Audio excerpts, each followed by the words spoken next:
Hello, my darling, and welcome to our Valentine special. I feel that horror stories tend to complement lovey-dovey holidays, so I have chosen The Vampire Maid by Hume Nisbet, written in 1900. So relax, close your eyes, and enjoy the rain while I read to you our Valentine's story. It was the exact kind of abode that I had been looking for after weeks, for I was in that condition of mind when absolute renunciation of society was a necessity. I had become diffident of myself and wearied of my kind. A strange unrest was in my blood, a barren dearth in my brains. Familiar objects and faces had grown distasteful to me. I wanted to be alone. This is the mood which comes upon every sensitive and artistic mind when the possessor has been overworked or living too long in one groove. It is nature's hint for him to seek new pastures, the sign that a retreat has become needful. If he does not yield, he breaks down and becomes whimsical, hypochondriacal, as well as hypercritical. It is always a bad sign when a man becomes overcritical and censorious about his own or other people's work, for it means he is losing the vital portions of work, freshness, and enthusiasm. Before I arrived at the dismal stage of criticism, I hastily packed up my knapsack, and taking the train to Westmoreland, I began my tramp in search of solitude, bracing air, and romantic surroundings. Many places I came upon during that early summer appeared to have almost the required conditions, yet some petty drawback prevented me from deciding. Sometimes it was the scenery that I did not take kindly to. At other places, I became suddenly critical of the landlady or landlord, and I felt I would abhor them before a week was spent under their charge. Other places which might have suited me I could not have, as they did not want a lodger. Fate was driving me to this cottage on the moor, and no one can resist destiny. One day I found myself on a wide and pathless moor near the sea. I had slept the night before at a small hamlet, but that was already 8 miles in my rear, and since I had turned my back upon it, I had not seen any signs of humanity. I was alone with a fair sky above me, a balmy, ozone-filled wind blowing over the stony and heather-clad mounds, and nothing to disturb my meditations. I had provisions in my knapsack, and, being young, did not fear a night under the stars. I was inhaling the delicious summer air and once more getting back the vigor and happiness I had lost. My city-dried brains were again becoming juicy. Thus, hour after hour slid past me with the paces, until I had covered about 15 miles since morning. All of a sudden, I saw before me in the distance a solitary stone-built cottage with a roughly slated roof. I'll camp here if possible, I said to myself, and I quickened my steps towards it. To one in search of a quiet, free life, nothing could have possibly been more suitable than this cottage. the edge of a lofty cliff, with its front door facing the moor and the backyard wall overlooking the ocean. The sound of the dancing waves struck upon my ears like a lullaby. I drew closer. How they would thunder when the autumn gales came on, and the seabirds fled, shrieking to the shelter of the sedges. A small garden spread in front, surrounded by a dry stone wall just high enough for one to lean lazily. This garden was the flame of color, scarlet predominating, with those other soft shades that cultivated poppies take on in their blooming, for this was all that the garden grew. As I approached, taking notice of this singular assortment of poppies and the orderly cleanliness of the windows, the front door opened. A woman appeared who impressed me at once favorably as she leisurely came along the pathway to the gate, and she drew it back as if to welcome me. She was of middle age, and when young must have been remarkably good-looking. She was tall and still shapely, with smooth, clear skin, regular features, and a calm expression that at once gave me a sensation of rest and peace.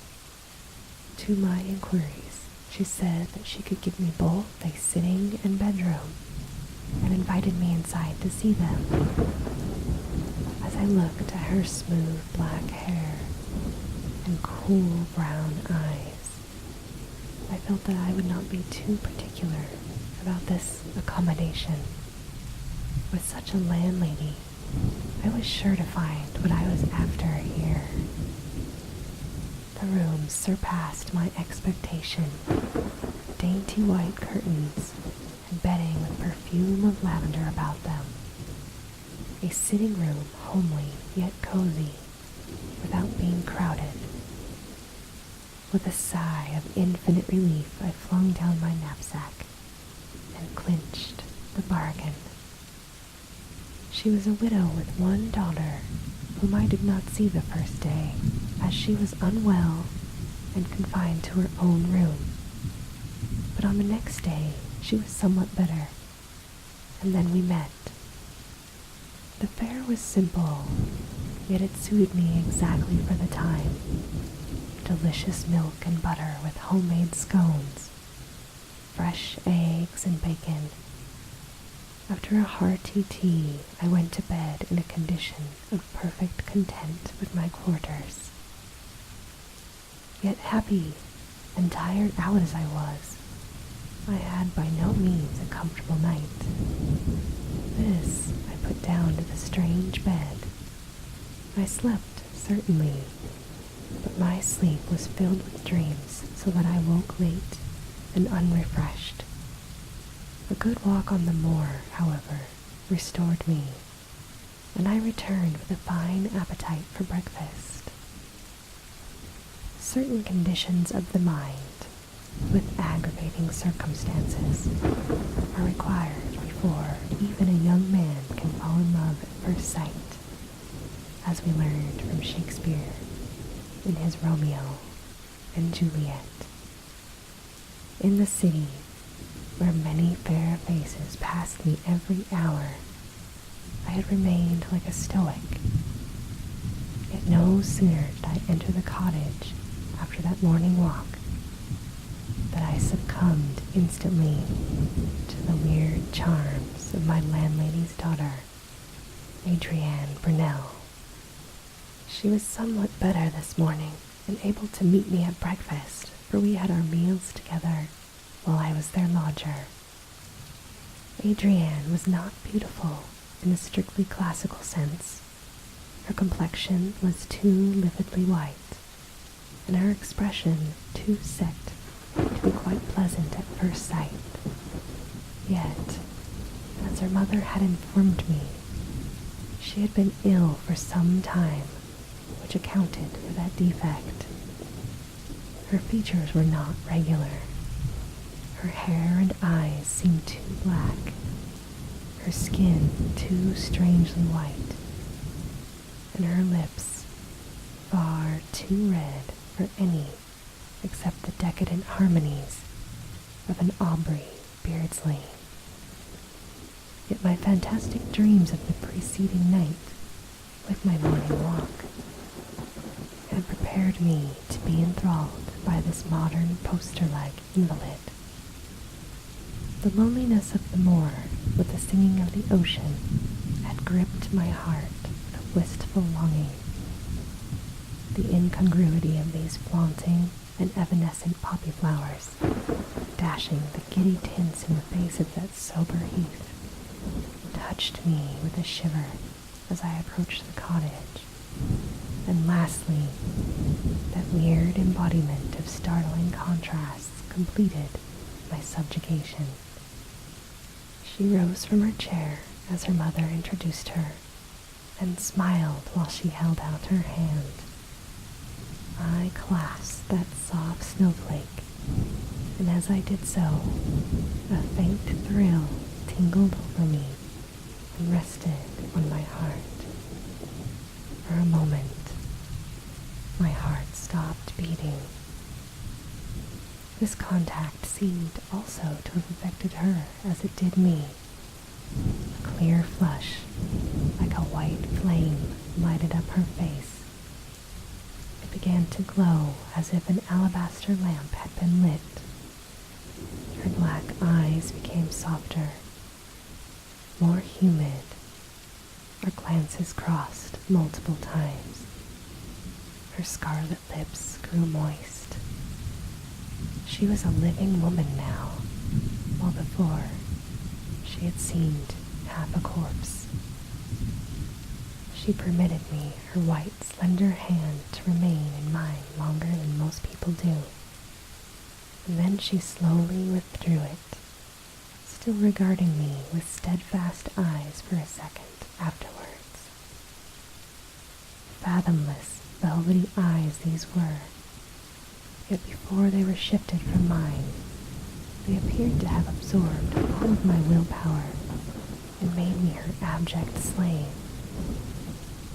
Her eyes looked like deep, dark pools of clear water, yet they filled me with fire, and they deprived me of strength. I sank into my chair almost languidly as I had risen from my bed that morning. Yet I made a good breakfast, and although she hardly tasted anything, this strange girl rose, much refreshed, and with a slight glow of color on her cheeks. This improved her so greatly that she appeared younger, almost beautiful. I had come here seeking solitude, but since I had seen Adrienne, it seemed as if I had come here for her and her alone. She was not very lively. Indeed, thinking back, I cannot recall any spontaneous remark of hers. She answered my questions by monosyllables and left me to lead in words. Yet, she was insinuating and appeared to lead my thoughts in her direction, and she seemed to speak to me with her eyes. I cannot describe her minutely. I only know that from the first glance and touch she gave me, I was bewitched, and I could think of nothing else. It was a rapid, distracting, and devouring infatuation that possessed me. All day long, I followed her about like a dog. Every night I dreamed of that white glowing face, those steadfast black eyes, those moist scarlet lips. And each morning I rose more languid than I had the day before. Sometimes I dreamt that she was kissing me with her red lips. and I shivered at the contact of her silky black tresses as they covered my throat. Sometimes I dreamed that we were floating in the air, her arms about me, her long hair enveloping us both like an inky cloud, while I lay supine and helpless. She went with me after breakfast on that first day to the moor, and before we came back, I had spoken my love and received her assent. I held her in my arms and had taken her kisses in answer to mine. Nor did I think it strange that all this happened so quickly. She was mine, or rather, I was hers, without a pause. I told her it was fate that had sent me to her, for I had no doubts about my love, and she replied that I had restored her to life. Acting upon Adrienne's advice, and also from natural shyness, I did not inform her mother how quickly matters had progressed. Yet, although we both acted as circumspectly as possible, I had no doubt Mrs. Brunel could see how engrossed we were in each other. Lovers are not unlike ostriches in their modes of concealment. I was not afraid of asking Mrs. Brunel for her daughter, for she already showed her partiality towards me, and she had bestowed upon me some confidences regarding her own position in life. Therefore, I knew that, so far as social position was concerned, there could be no real objection to our marriage. They lived in this lonely spot for the sake of their health, and they kept no servant because they could not get any to take service so far away from humanity.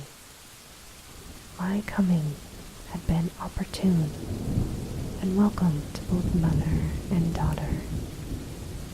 For the sake of decorum, however, I resolved to delay my confession for a week and to trust to some favorable opportunity of doing it discreetly. Meantime, Adrienne and I passed our time in a thoroughly idle and lotus-eating style. Every night, I retired to bed with a light meditation, but every morning I rose languid from those disturbing dreams, with no thought for anything outside my love. She grew stronger every day, while I appeared to be taking her place as the invalid. Yet I was more frantically in love with her than ever, and only happy when with her. She was my lone star, my joy, my life. We did not go great distances, for I liked best to lie on the dry heath and to watch her glowing face, her intense eyes, and I would listen to the surging of the distant waves. It was love made me lazy, I thought. Unless a man has all he longs for beside him, he is apt to copy the domestic cat and bask in the sunshine. I had been enchanted quickly, but my disenchantment came as rapidly, although it was long before the poison left my blood. One night, about a week after coming to the cottage, I had returned after a delicious moonlight walk with Adrienne. The night was warm, the moon at the full, and I had left my bedroom window open to let in what little air there was. I was more than usually tired, with strength enough to remove my boots and coat before I flung myself wearily on the coverlet. I had fallen almost instantly asleep without tasting the nightcap draught that was constantly placed on my table, and which I had always drained thirstily. I had a ghastly dream that night. I thought I saw a monster bat with the face and tresses of Adrienne. It flew into the open window and fastened its white teeth and scarlet lips on my arm. I tried to beat the horror away, but could not. I seemed chained down and thralled also with drowsy delight as the beast sucked my blood with gruesome rapture. I looked out dreamily and saw a line of dead bodies of young men lying on the floor, each with a red mark on their arms, on the same part where the vampire was then sucking me. And I remembered having seen and wondered at such a mark on my own arm for this past fortnight. In a flash, I understood the reason for my strange weakness, and at the same moment, a sudden prick of pain roused me from my dreamy pleasure. In her eagerness, the vampire had bitten a little too deeply that night, unaware that I had not tasted the drugged draught. As I woke, I saw her fully revealed by the midnight moon, her black tresses flowing loosely, her red lips glued to my arm. With a shriek of horror, I dashed her backwards, getting one last glimpse of her savage eyes, her glowing white face, her blood-stained red lips. I rushed out into the night, moved on by my fear and hatred, and I did not pause in my mad flight until I had left miles between me and that accursed cottage on the moor. The end.